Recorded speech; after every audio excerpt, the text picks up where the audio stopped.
আসসালামু আলাইকুম এভরিওয়ান, কি অবস্থা সবার? আপনি যদি কম বাজেটে একটি ফুল ফেয়ারিং স্পোর্টস বাইক কিনতে চান তাহলে আজকের ভিডিওটি আপনার জন্য। কারণ আজ আমরা তুলনা করতে যাচ্ছি জিপিএক্স এর দুটি আকর্ষণীয় sports bike, GPX Demon GR 250R এবং GPX Demon GR 165RR the Corsair 2। দুটো বাইকই দেখতে সুপার বাইকের মতো, কিন্তু প্রশ্ন হলো আপনার টাকায় সেরা মূল্য কোনটি দিচ্ছে। চলুন জেনে নেওয়া যাক। প্রথমে যদি ডিজাইনের কথা বলি, দুটো বাইকই খুবই প্রিমিয়াম লুক দিয়েছে।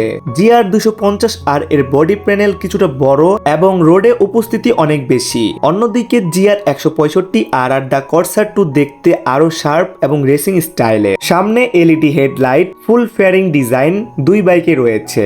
আপনি যদি রাস্তায় সবাইকে তাক করাতে চান তাহলে দুইটি সেরা অপশন। এখন আসি সবচেয়ে গুরুত্বপূর্ণ অংশ, performance. GPX Demon GR 250R এ রয়েছে 250cc লিকুইড কুল ইঞ্জিন, অন্যদিকে রয়েছে GR 165R এ 165cc ইঞ্জিন। যদি আপনার লক্ষ্য হয় বেশি পাওয়ার এবং হাইওয়ে টুরিং তাহলে GR 250R এগিয়ে থাকবে, কিন্তু দৈনন্দিন ব্যবহার ও কম খরচে স্পোর্টস ফিলিংস চাইলে আপনি 165cc এইটা নিতে পারেন। এখন আসি দামের কথায়। বর্তমান বাজারে এই দুইটা বাইকের দাম অন্যান্য স্পোর্টস বাইকের তুলনায় অনেকটাই কম। ব্র্যান্ড নিউ অবস্থায় আপনি তুলনামূলক কম বাজেটে একটি প্রিমিয়াম লুকিং স্পোর্টস বাইক পাচ্ছেন। যারা বাজেটের মধ্যে সুপার বাইকের ফিল নিতে চান তারা অবশ্যই জিপিএক্সটা টেস্ট করতে পারেন। এখন সিদ্ধান্ত আপনার, আপনি কোন বাইকটি বেছে নেবেন, 250cc নাকি 165cc?